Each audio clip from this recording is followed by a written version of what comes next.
दिसंबर 1946 में संविधान बनाने का काम शुरू होते ही 600 साल पुरानी ब्रिटिश पार्लियामेंट के हाउस ऑफ कॉमन्स से सिर्फ 6 दिन पुरानी भारत की संविधान सभा पर जोरदार आक्रमण किया इंडिया को अपना गुलाम समझने वाले सर विंस्टन चर्चिल ने। चर्चिल साहब की हिमाकत देखी आपने मौलाना। हाउस ऑफ कॉमन्स में जनाब फरमाते हैं कि any attempt by the Congress party to establish Hindu rule on the basis of majority will be fatal to any conception of the unity of India. This unity was a superficial appearance imposed there by the long generations of British rule. And it would pass away once the impartial guidance from the outside is withdrawn. बकवास। Election हारने से Churchill साहब का दिमाग फिर गया। Quaid-e-Azam, listen to this. Churchill says even more in his speech. The British government owed special protection to the Muslims, numbering 90 million. But today they've been outwitted and outmaneuvered. This is exactly what I have been saying all along. Therefore, this meeting in Delhi is not the proposed Constituent Assembly, and it represents only one major community in India. Right. Churchill knows how to call a spade a spade. जनाब आगे फरमाते हैं, इरशाद। If a bride or a bridegroom fails to turn up at the church, the result is what is called a unilateral wedding. The absolute essence is that both parties should be there. और वो खुद क्या हैं? दुल्हन के बाप। कमाल है, कमाल है। मुस्लिम लीग की गैर मौजूदगी सबको खल रही थी और जब जिन्ना साहब ने कहा कि उनकी वर्किंग कमेटी 20 जनवरी को तय करेगी कि कब वो संविधान सभा में आएंगे, तो डॉक्टर M.R. जयकर ने प्रस्ताव रखा कि जब तक रजवाड़ों या कम से कम मुस्लिम लीग के लोग संविधान सभा में नहीं आते, तब तक एम्स एंड ऑब्जेक्टिव्स रेजोल्यूशन जैसे महत्वपूर्ण प्रस्ताव पर बहस और वोट को मुलतवी कर देना चाहिए। पर हर किसी को ये बात गवारा नहीं थी। If this resolution is postponed, what guarantee is there that the Muslim League will come and attend the sessions? My charge is that the Muslim League has been encouraged by the attitude of the British to imagine that if it does not come, it may be able to veto the final decision of the Constitutional Assembly. Doctor Shyama Prasad Mukherjee के ठीक बाद पहली बार संविधान सभा में बोलने खड़े हुए doctor Bhimrao Ambedkar. Today, we are divided politically, socially, and economically. We are a group of warring camps. And let me confess that I am probably one of the leaders of such a camp. But sir, I'm quite convinced that given time and circumstances, nothing in the world will prevent this country from becoming one.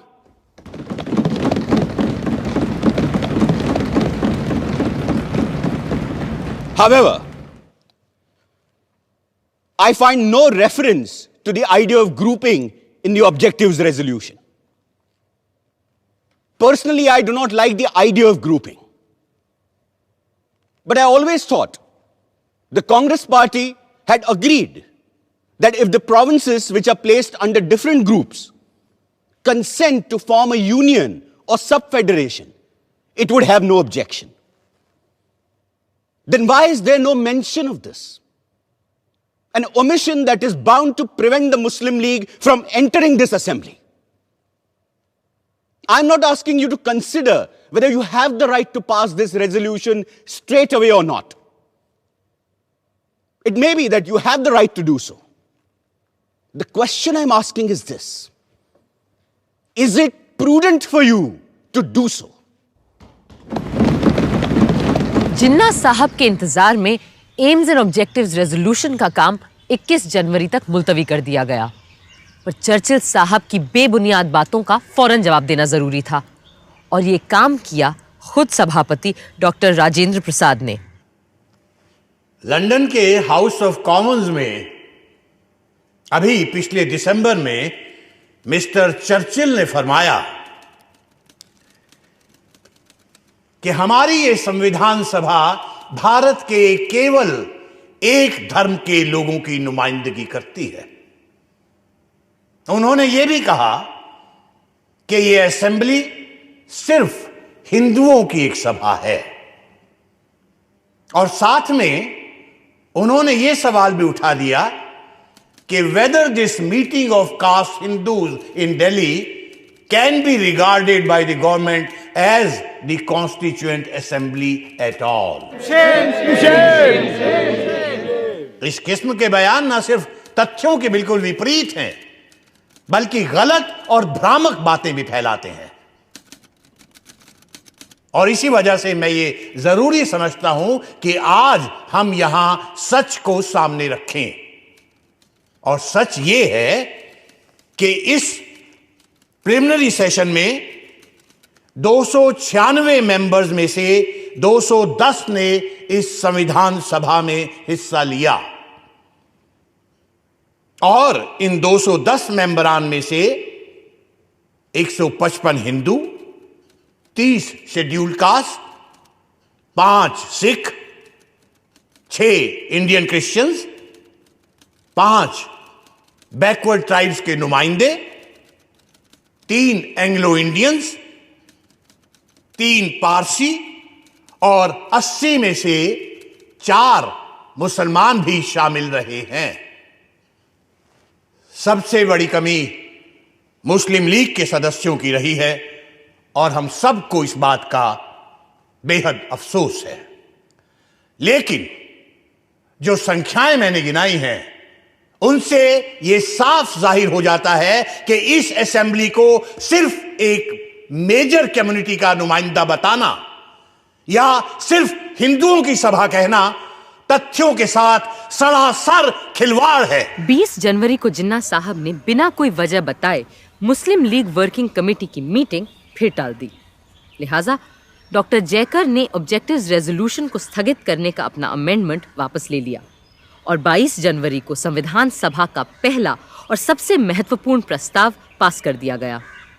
जवाब में कायदे आजम जिन्ना ने संविधान सभा में आना तो दूर, पूरी कॉन्स्टिट्यूएंट असेंबली को ही गैर कानूनी और नाजायज करार दे डाला। The working committee of the Muslim League is emphatically of the opinion that elections to and the summoning of the Constituent Assembly, in spite of the strong protest and emphatic objection of Muslim League, were ab initio void, invalid, and illegal, as the major parties had not accepted this statement. And the continuation of the Constituent Assembly and its proceedings and its decisions are ultra-virus, invalid, illegal, and therefore it should be dissolved forthwith. उधर chamber of princess यानी राजे रजवाड़े भी पंडित नेहरू के प्रस्ताव से बहुत घबराए हुए थे। नवाब साहब भोपाल ने राजघरानों की हड़बड़ाहट एक प्रेस कॉन्फ्रेंस में जाहिर की।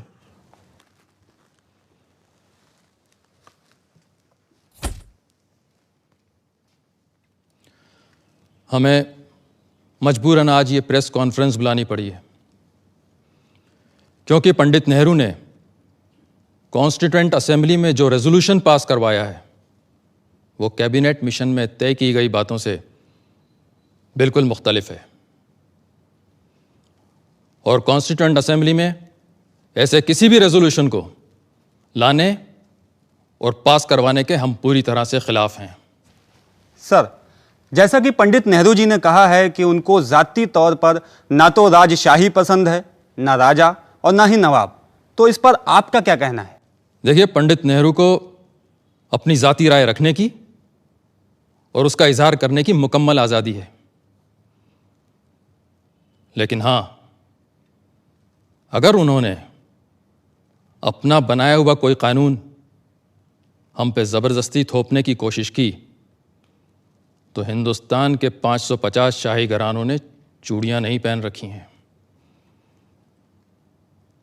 यहां देखने की बात यह है कि मेजॉरिटी पार्टी के अभी से ये तेवर हैं, तो अंग्रेज़ों के जाने के बाद हमारा क्या होगा, ये तो खुदा ही जाने। उसके लिए हम अपने चैम्बर ऑफ प्रिंसेस का रेजोल्यूशन आपके सामने रखेंगे।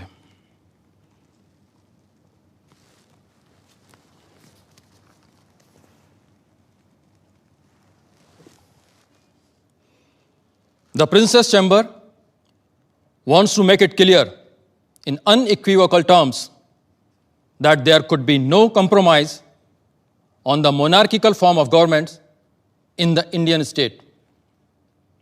Some checks and breaks have to be provided against the majority party running amok in the future governance of India.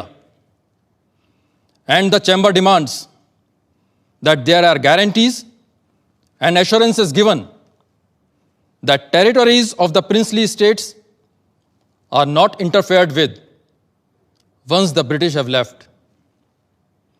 And we will be free to follow our customs and rules as far as the succession is concerned.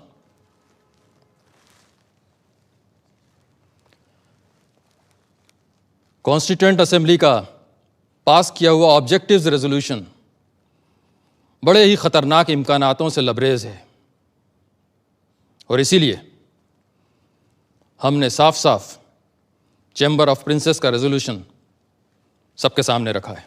सन 47 की शुरुआत में यहाँ हिंदुस्तान में लोग संविधान सभा से तमाम उम्मीदें लगा रहे थे और तरह तरह की मांगें उठा रहे थे, लेकिन वहाँ इंग्लैंड के हाउस ऑफ कॉमन्स में प्रधानमंत्री एटली ने एक महत्वपूर्ण पर नाटकीय घोषणा कर डाली। ये ऑल इंडिया रेडियो है।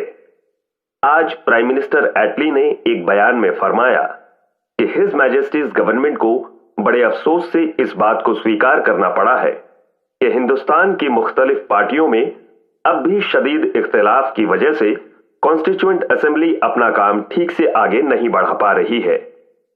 इस नाजुक मौके पे गैर यकीनी हालात के होते हुए मुल्क को बड़ा खतरा है। चुनांचे हिज मैजेस्टीज गवर्नमेंट ये वाजे करना चाहती है कि एक ठोस कदम उठाने का उनका इरादा अब टल नहीं सकता और वो हिंदुस्तान की बागडोर हिंदुस्तानी हाथों में सौंपने की तारीख जून 1948 के आगे नहीं बढ़ा सकती और ब्रिटिश इंडिया की बागडोर हिंदुस्तानी हाथों में सौंपने की जिम्मेदारी होगी नए वाइसरॉय एडमिरल वाइकाउंट माउंटबेटन की, ताकि हिंदुस्तान खुद मुख्तारी से आगे चलकर एक खुशहाल और खुशबाश मुल्क बन पाए। असली इम्तिहान तो अब आएगा जवाहर, जब हमें अपनी सरकार बनानी और चलानी पड़ेगी। हम तैयार हैं बापू। सरदार के साथ मिलकर मैंने एक लिस्ट भी तैयार कर ली है। बस हमने अपनी लिस्ट में ऐसे किसी को नहीं रखा है जो हमारी सोच का हिमायती न हो और जो अब तक अंग्रेजों का चाटुकार रहा हो। सरदार, हो सकता है कि कुछ लोगों ने ऐसा किया हो, पर अंग्रेजों की सेवा करके वो हमारे दुश्मन तो नहीं बन जाते हैं ना। वो भी आखिरकार हिंदुस्तानी ही है और अगर अब उन्हें मौका मिलेगा तो वो हिंदुस्तान के लिए भी अपना हुनर दिखाएंगे। ठीक बात है बापू। कैबिनेट के 14 लोग छांटते वक्त हमें और किसी बात को नहीं, सिर्फ हुनर को तरजीह देनी चाहिए। एक और बात का ख्याल रखना होगा आपको। 14 में से 7 लोग ऐसे हों जो कांग्रेस के ना हो और ये भी कि आपके मंत्रिमंडल में औरतें हों, मुसलमान हों, पारसी हों, सिख हों और हरिजन हों।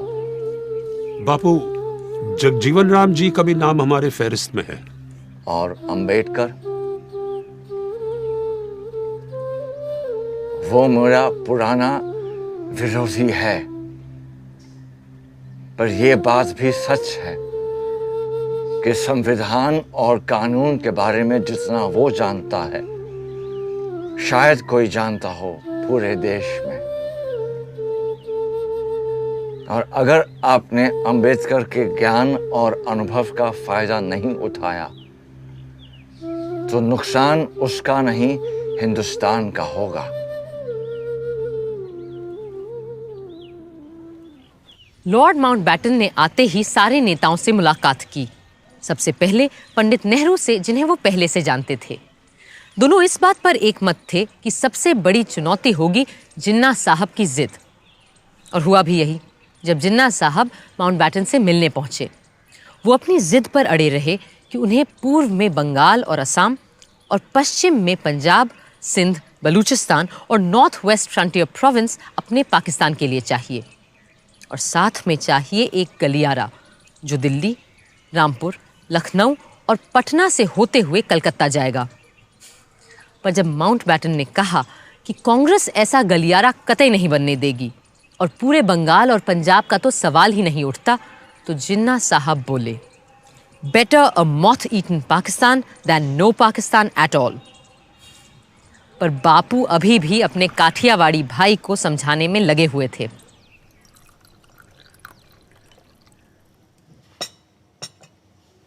May I have some salt, please? Sure.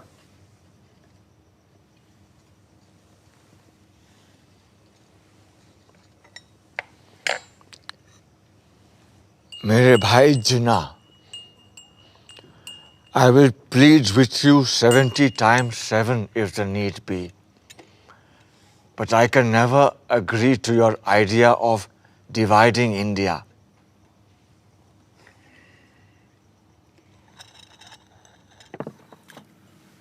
In that case, let's agree to disagree on the question of partition. But I'm entirely with you on the question of signing an appeal to both Hindus and Muslims to keep peace. If you want, you can have a look at the draft typed by my assistant. I need not read anything that you ask me to sign.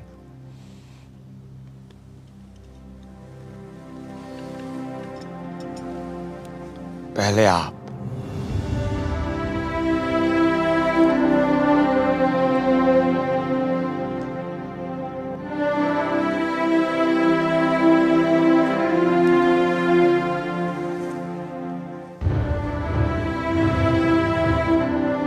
मैं Lord Mountbatten से कहने जा रहा हूं कि अगर जरूरत पड़े तो वो अंतरिम सरकार को बर्खास्त करके जिन्ना को दावत दें और कहें कि वो अपने मन की सरकार कायम कर लें। बस पाकिस्तान बनाने की मांग छोड़ दें। बापू, आप अपनों की बलि चढ़ाकर एक ऐसे आदमी की हिमायत कर रहे हैं जिसने सारी जिंदगी आपका विरोध किया है। अगर मेरे अपनों की बलि चढ़ाकर हिंदुस्तान बच जाता है तो सौदा महंगा नहीं है सरदार। बापू, ये आपका ज्यादा ख्याल हो सकता है। आपको लगता है कि सेंट्रल असेंबली इस बात पर आपका साथ देगी? अगर ऐसा हुआ तो तुम्हें मुझे वचन देना होगा कि कांग्रेस सदन में अपने बहुमत का इस्तेमाल जिन्ना की सरकार को रोकने के लिए नहीं करेगी।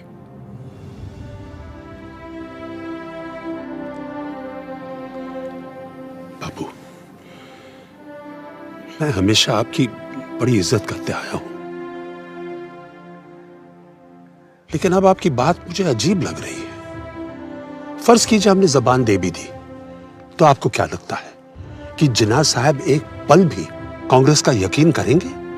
और फिर सदन में इतने सारे लोगों को समझाना क्या आसान होगा कि आप सारे के सारे चुपचाप हाथ पर हाथ धरे तमाशा देखते रहो कि कैसे जिन्ना जैसे तानाशाह की मनमर्जी चलती है?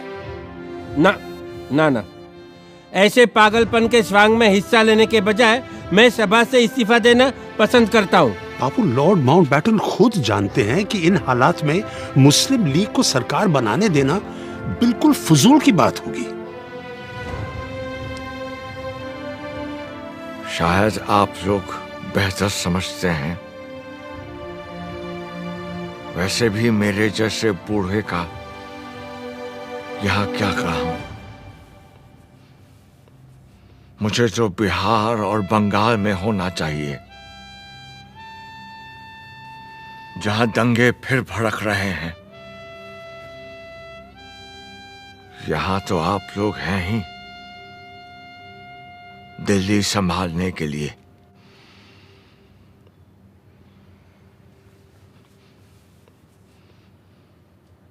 कांग्रेस और मुस्लिम लीग को एक समझौते तक लाना शेर बकरी को एक साथ चराने जैसा था, पर सब तरफ निराशा नहीं थी। अप्रैल के अंत में जब संविधान सभा दूसरी बार मिली तो कई रजवाड़ों के नुमाइंदे उसमें शामिल हो चुके थे। बड़ौदा, कोचिन, उदयपुर, जोधपुर, जयपुर, बीकानेर, रीवा और पटियाला जैसे महत्वपूर्ण राजघरानों के प्रतिनिधि अब कॉन्स्टिट्यूएंट असेंबली में शामिल थे। The Constituent Assembly welcomes the representatives of the princely states and expresses the hope that others who have not chosen their representatives will take immediate steps to do so.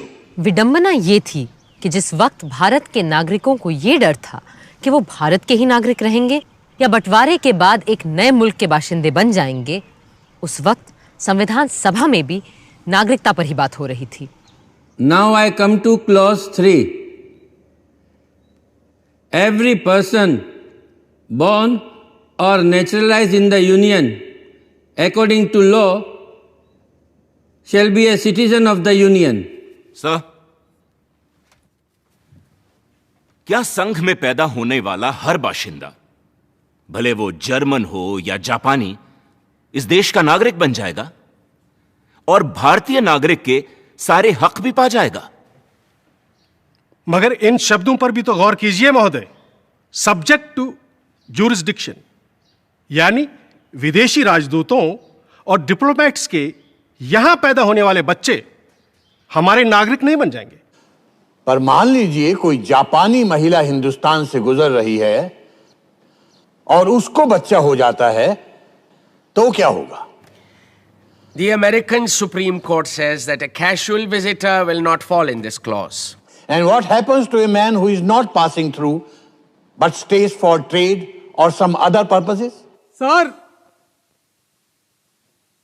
मेरा प्रस्ताव है कि हम इस close को फिलहाल पोस्टपोन कर दें और कल इस पर चर्चा करें। For the time being, let us accept the general principle. We need not manufacture a law of nationality overnight before 11 o'clock tomorrow morning. I will request lawyers and jurists who are members of this house to pay attention to this clause, and a committee of 3 lawyers is formed. Sir, I suggest that in addition to 3 lawyers, one man of common sense should also be added. And I do not exclude lawyers from the category of people of common sense.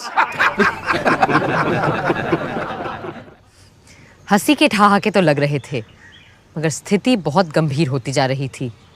जिन्ना साहब अपनी जिद पूरी करके ही दम लेंगे, ये उन्होंने ठान लिया था।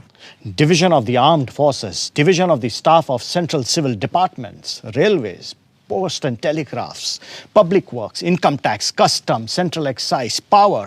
The list goes on. Divorce of 400 million people in just 10 weeks is an impossible task, Quaid-e-Azam. It will at least take a year, and that too if Allah is with us. I do not have that much of time. Pakistan will have to come into existence before these congressmen poison the mind of Mountbatten, who has dreams of becoming the Governor General of Pakistan. And that will never be. Actually, Jawaharlal is the problem. He told the Viceroy there will be no division of any assets, as some parts are just seceding from the entity called India. And the seceding parts will have to build up their own assets, administrative records, and machinery.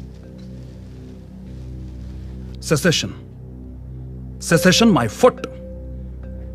It is not a question of secession. It is going to be a division of India, and both Nehru and Mountbatten better understand that. Otherwise, I'm going to call for another direct action day. ऐसे में जब viceroy Mountbatten ने हिंदुस्तान के बंटवारे की तजवीज़ सामने रखी, तो कई लोग सोचने लगे कि जहर पूरे देश में फैल जाए, इससे बेहतर यही होगा कि शरीर का बीमार भाग काटकर अलग कर दिया जाए। इस माहौल में कांग्रेस कार्यकारिणी की बैठक हुई। आप सब ने लॉर्ड माउंटबैटन की तजवीज सुनी है, कैसे वो हिंदुस्तान के कुछ इलाकों को खुद मुख्तारी का हक देना चाहते हैं। इससे एक तरफ जहां भारत के कट जाने का डर है, वहां दूसरी तरफ आजादी की उम्मीद नजर आती है। इसलिए हमने फैसला किया है कि इस प्रस्ताव को हम मंजूर कर लें। कांग्रेस पहले तो मुस्लिम लीग को ढील देती चली गई कि शायद अब वो संविधान सभा में आ जाएंगे, पर इससे हमें मिला क्या? दंगे, लूटमार, आगजनी। हमें अहिंसा और स्वराज के अपने सिद्धांत को सामने रखकर ही कोई फैसला करना चाहिए था, पर अब तो एकमात्र लोकतांत्रिक तरीका यही बचा है कि हम माउंटबैटन के प्रस्ताव को अपनी मंजूरी दे दें। मुझे नहीं लगता कि हमारा ये फैसला सही है, मगर शायद हमारे पास और कोई चारा ही नहीं है। बदकिस्मती से इस वक्त हमारे सामने दो रास्ते हैं, एक तरफ कत्ल व गालत और दूसरी तरफ लीग की जिद के आगे झुकना। लेकिन मुझे पूरा यकीन है कि ये लकीर लोगों के दिलों की नहीं, सिर्फ नक्शे की तकसीम कर रही है। और इंशाअल्लाह ये जो बंटवारा है ये चंद ही दिनों की बात है और जल्द ही हम फिर से एक हो जाएंगे। भारतीय राष्ट्रीय कांग्रेस ने सदा भारतवासियों की बात उठाई है, कभी हिंदू या मुसलमान की नहीं, जैसा हम आज कर रहे हैं। हमने हमेशा अक्षुण्णता और अखंडता की बात की है, और यदि आज हमने इस प्रस्ताव को स्वीकार कर लिया तो एक समरस भारत का हमारा सपना चूर चूर हो जाएगा। और जहां तक मेरा प्रश्न है, मुझे अंग्रेजों की गुलामी तो स्वीकार है, लेकिन देश का बंटवारा मुझे किसी कीमत पर स्वीकार नहीं। आज भारत के सामने अपनी आजादी का एक अवसर आया है। इस अवसर को क्या हम हाथ से चले जाने देंगे? ये कहना सही नहीं है कि पहले अंग्रेजों को चले जाने दो, फिर हम सब कुछ ठीक कर लेंगे, संभाल लेंगे। अरे कैसे हल करेंगे हम सारे सवाल? क्या हाल होगा उनके चले जाने के बाद, ये कभी किसी ने सोचा है? मेरी बात शायद कुछ लोगों को अच्छी न लगे, लेकिन कभी कभी पूरे शरीर में रोग फैल जाने देने से अच्छा होता है अपने बीमार अंग को काट कर फेंक दे, अलग कर दे शरीर से। 3 जून 1947 वाइसरॉय माउंटबैटन ने रेडियो पर वो शब्द बोले जिन्होंने देश के नक्शे को ही नहीं, न जाने कितने दिल, घर, परिवार और जिंदगियों को भी काट डाला। To my great regret, it has been impossible to obtain agreement either to the cabinet mission plan or any other plan that may preserve the unity of India. But there can be no question of coercing of any large area in which one community has a majority to live against their will under a government in which another community has a majority. And the only alternative to coercion is partition. Partition of India, partition of Punjab and Bengal. 3 जून की घोषणा ने पूरे देश में एक खलबली मचा दी थी। हर तरफ से हिंसा और तनाव की खबरें आ रही थीं, पर संविधान सभा को तो अपना काम करना था। 14 जुलाई को जब सभा दोबारा मिली तो खुशी की बात यह थी कि मुस्लिम लीग के लोग भी उसमें मौजूद थे। हाँ, भारत के सिर्फ उन हिस्सों से जो बंटवारे में नए मुल्क पाकिस्तान के साथ नहीं जा रहे थे। Members who have not yet presented their credentials will now do so and sign the register. Haji Abdul Sattar Ishaq Seth from Madras. Sir, I would like to raise a point of order.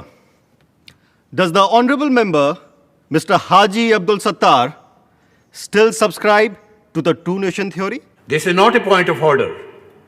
It is a question of the right of the member elected to the Constituent Assembly, and I cannot prevent any elected member from signing the register. You may go ahead, please. Further on the list, B. Pokar Sahab Bahadur, Madras. Mahmood Ali Beg Sahib Bahadur, Madras. Maulvi Syed Mohammad Saadullah, Assam. Dr. B.R. Ambedkar, Bombay. Doctor Ambedkar को दोबारा इस बार बॉम्बे से चुनकर आना पड़ा क्योंकि बंटवारे में उनकी सीट पूर्वी पाकिस्तान जा चुकी थी। हाँ, फायदा हुआ तो सिर्फ इतना कि 552 में से ज्यादातर रजवाड़े अब भारत का हिस्सा बनना मंजूर कर चुके थे। The next item is the motion to be moved by Honorable K.M. Munshi.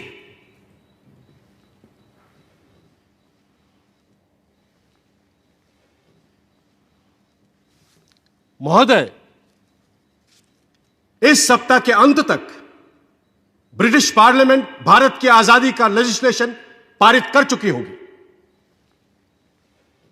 और 15 अगस्त 1947 को हमें स्वतंत्रता मिल जाएगी। वो स्वतंत्रता जिसका हमें सदियों से इंतजार था। हमारे देश में अब एक तरह की समानता आ गई है, हालांकि स्वयं देश की सीमाएं सिकुड़ गई हैं। अब हम एक आजाद और सशक्त भारत के उद्देश्य की ओर पूरे जोश और उल्लास से आगे बढ़ सकेंगे।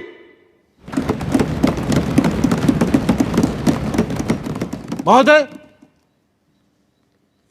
हमारे दरमियान मुस्लिम लीग के नुमाइंदे भी उपस्थित हैं।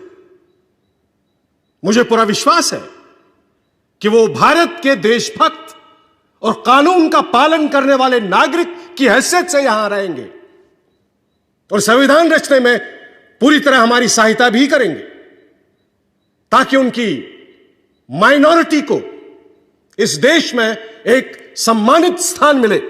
Mr. President, I should have thought there was no need for any doubt whatsoever regarding the fact that we have come here as the law-abiding and loyal citizens of India. एक हफ्ते बाद 22 जुलाई के दिन पंडित नेहरू जब बोलने खड़े हुए तो उन्होंने प्रस्ताव नहीं, कपड़े के 2 टुकड़े सभा के सामने रखे। It is my proud privilege to move the following resolution. Resolve that the national flag of India will be horizontal tricolour of deep saffron, white and dark green in equal proportions. In the center of the white band, there shall be a wheel in navy blue to represent the charkha. The design of the wheel shall be that of the chakra, which appears on the abacus of the Sarnath lion capital of Ashoka. I remember the ups and downs of our great struggle for freedom and how this flag gave us the courage to go on.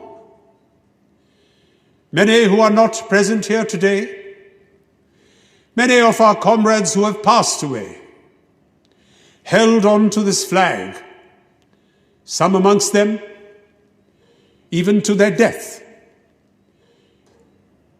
and handed it over as they sank to others to hold it aloft.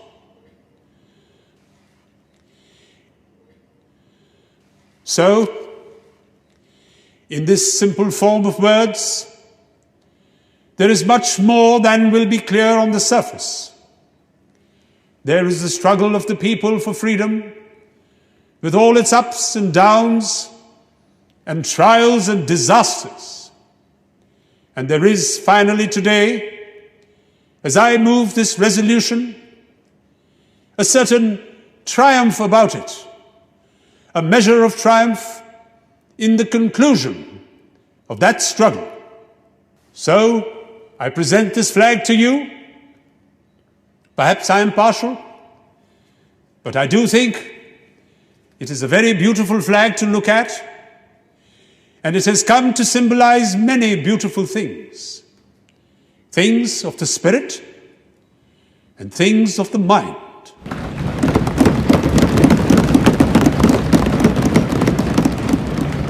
I now present to you not only the resolution, but the flag itself.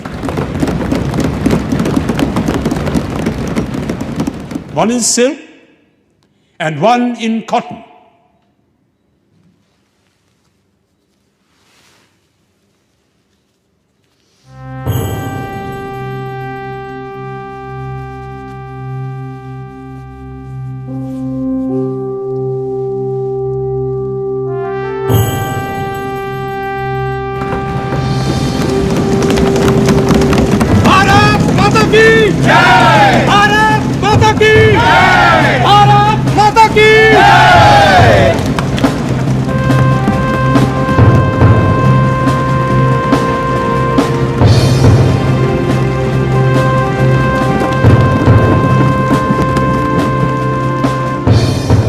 I beg to move this resolution.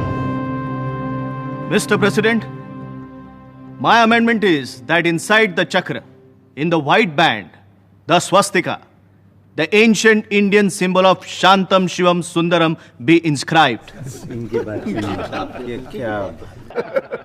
But now that I have seen the flag, I find it somewhat hard to fit the swastika into the chakra.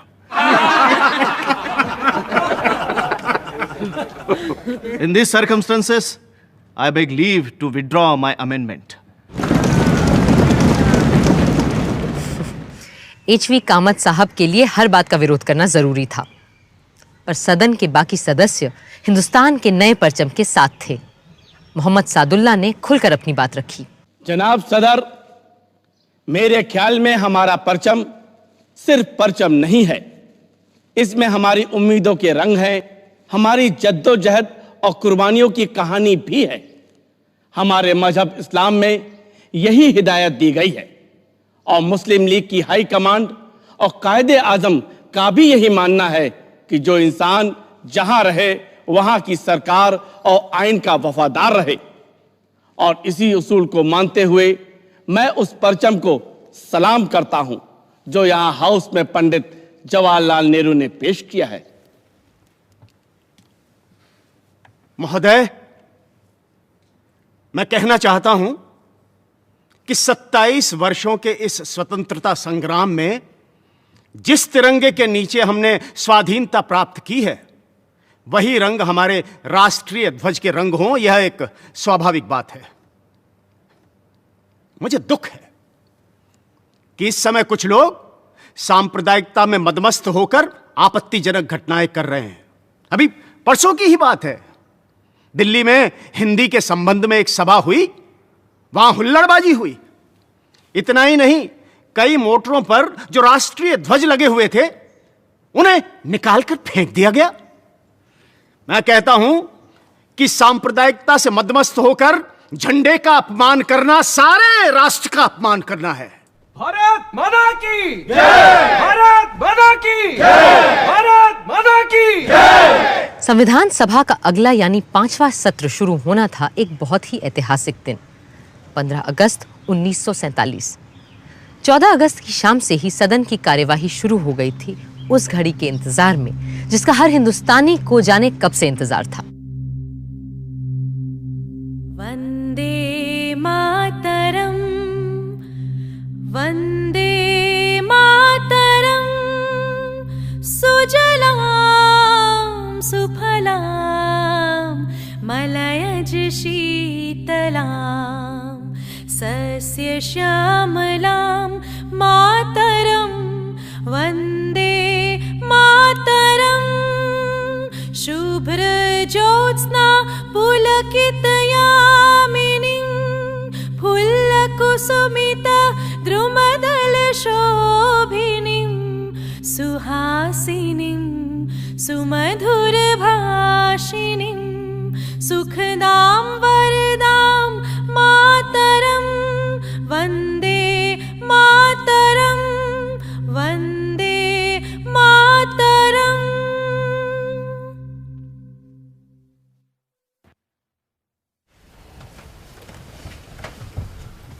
हमारे इतिहास के इस अहम मौके पर, जब आज वर्षों के संघर्ष और जद्दोजहद के बाद हम अपने देश के शासन की बागडोर अपने हाथों में लेने जा रहे हैं, हमें उस परम पिता परमात्मा को याद करना चाहिए जो मनुष्यों और देशों के भाग्य को बनाता है।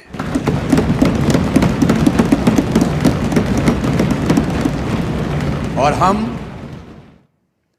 आज उन अनेकानेक ज्ञात और अज्ञात, जाने और अनजाने पुरुषों और स्त्रियों के प्रति श्रद्धांजलि अर्पित करते हैं जिन्होंने इस दिन की प्राप्ति के लिए अपने प्राण न्योछावर कर दिए। हंसते हंसते फांसियों के तख्ते पर चढ़ गए, गोलियों के शिकार बन गए। जिन्होंने जेल खानों और काला पानी के टापू में घुल घुल कर अपने जीवन का उत्सर्ग कर दिया। जिन्होंने बिना संकोच माता पिता, स्त्री संतान, भाई बहन और यहां तक कि अपने देश को भी छोड़ दिया। अपना धन, जान सबका बलिदान कर दिया।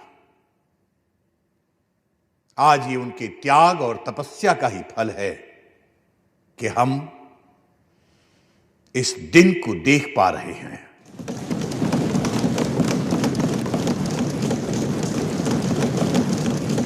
हम अपनी श्रद्धा और भक्ति का उपहार महात्मा गांधी जी को भी भेंट करें, जिन्होंने निराशा और मुसीबत के अंधेरे कुएं से खींचकर हमें बाहर निकाला। हमारे दिलों में ऐसी जिंदगी फूंकी कि हम में अपने जन्म सिद्ध अधिकार स्वराज के लिए दावा पेश करने की हिम्मत और ताकत आई। जिन्होंने हमारे हाथों में सत्य और अहिंसा का एक ऐसा अचूक अस्त्र दिया कि जिसके जरिए बिना हथियार उठाए स्वराज का अनमोल रत्न हमने हासिल कर लिया।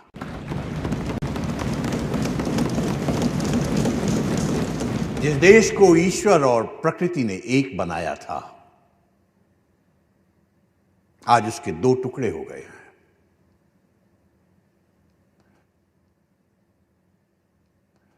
मुझे यह कहना पड़ता है कि इस बंटवारे से हमारे दिलों में दुख है, मगर इसके बावजूद हम आपकी और अपनी तरफ से पाकिस्तान के लोगों को अपनी नेक नियति, उनकी तरक्की और कामयाबी के लिए अपनी सदिच्छा और सद्भावना प्रकट करना चाहते हैं।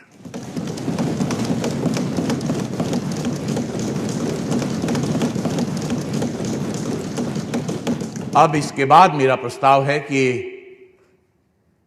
हम सब उन वीरों की पुण्य स्मृति में जिन्होंने देश में और देश के बाहर हमारे स्वातंत्र संग्राम में अपनी बलि दी है, कुछ क्षण मौन खड़े रहें।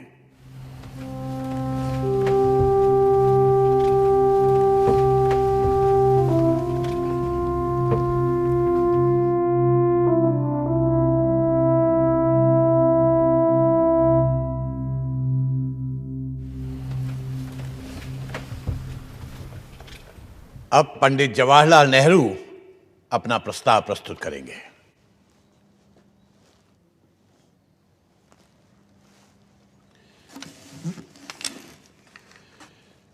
सदर साहब, कई साल हुए जबकि हमने किस्मत से एक बाजी लगाई थी, एक इकरार किया था, प्रतिज्ञा की थी।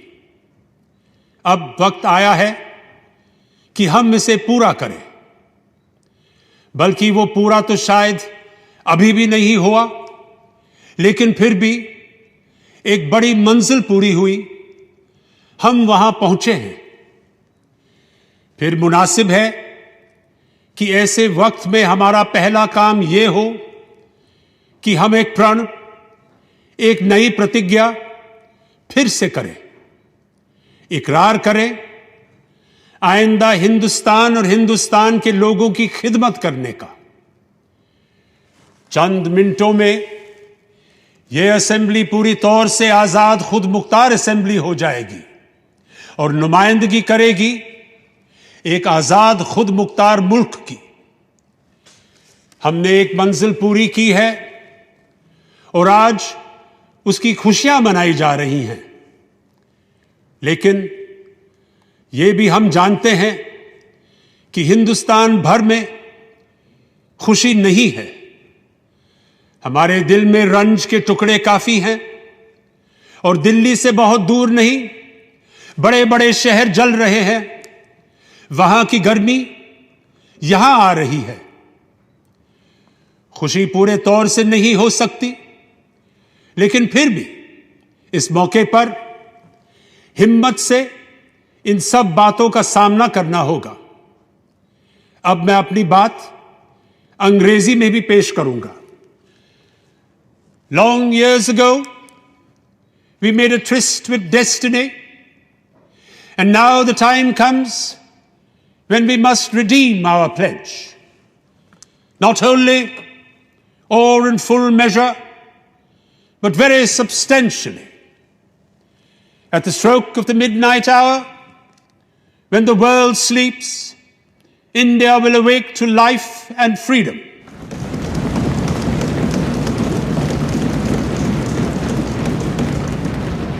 A moment comes, which comes but rarely in history, when we step out from the old to the new, when an age ends, and when the soul of a nation long suppressed finds utterance. It is fitting that at this solemn moment, we take the pledge of dedication to the service of India and her people, and to the larger cause of humanity. सारा हिंदुस्तान और पूरी दुनिया नेहरू जी के अल्फाज सुन रही थी और घड़ी के 12 बजने का इंतजार कर रही थी। I will now put the resolution to vote. Sir, Mr. President, there are 2 amendments that are standing in my name. No! But since the 0 hour is fast approaching, I do not propose to move my amendments. Thank you. I will now put the resolution to vote. The members will please express their assent by saying aye. Aye. We have resolved, as the clock strikes 12, we shall take the pledge.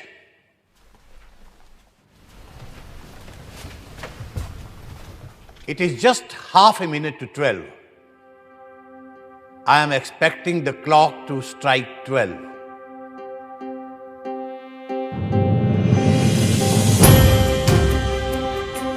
अब जबकि हिंदवासियों ने त्याग और तप से स्वतंत्रता हासिल कर ली है, मैं राजेंद्र प्रसाद,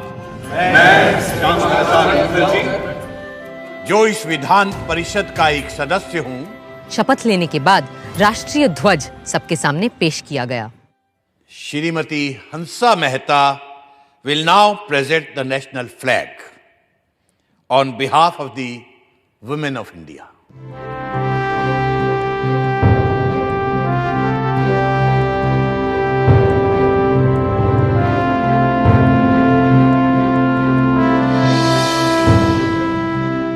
मैं प्रार्थना करती हूँ इस तिरंगे की छत्र छाया में रहने वालों को सारे सुख और समृद्धि मिले। जय हिंद, जय हिंद, जय हिंद, जय हिंद, जय हिंद, जय हिंद। साथ ही श्रीमती सुचेता कृपलानी ने अल्लामा इकबाल का लिखा कौमी तराना गाया, सारे जहां से अच्छा हिंदोस्तां हमारा। और फिर संविधान सभा में पहली बार वो स्वर गूंजे जो आज भी हर हिंदुस्तानी के रोंगटे खड़े कर देते हैं और सीने चौड़े। जनगण मन अधिनायक जय हे भारत भाग्य विधाता, पंजाब सिंध गुजरात मराठा द्राविड़ उत्कल बंगा, विंध्य हिमाचल यमुना गंगा उच्चल जलधि तरंगा। शुभ नामे जागे तब शुभ आशीष मांगे गाहे तब जय गाता जनगण मंगलदायक जय हे भारत भाग्य विधाता जय हे जय हे जय हे जय जय जय जय हे। आजाद देश की नई सुबह के स्वागत को सभी जाने माने लोग राजधानी दिल्ली में मौजूद थे, सिर्फ एक इंसान को छोड़कर, महात्मा गांधी, जो वहां से दूर कलकत्ता में थे, जहां वो बंगाल के मुस्लिम लीगी प्रधानमंत्री एच.एस. सोहरावर्दी के साथ मिलकर हिंदू मुस्लिम दंगे रोकने में लगे हुए थे। 15 अगस्त की सुबह भी हर रोज की तरह उन्होंने 5 बजे प्रार्थना सभा की।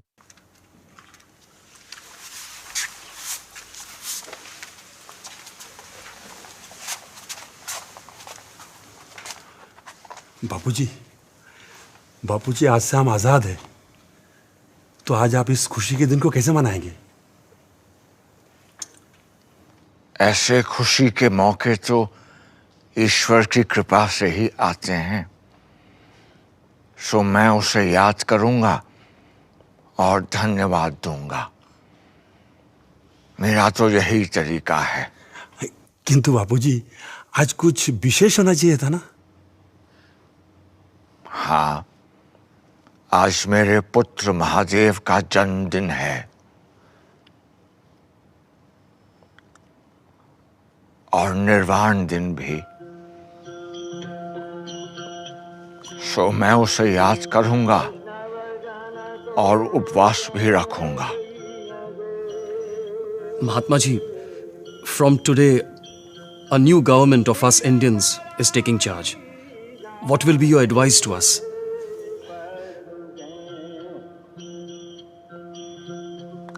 Be humble, beware of power. Power corrupts. Do not let yourselves be trapped by pomp and pageantry. Remember, you are in office to serve the poor in India's villages. सबको सन्मति दे भगवान।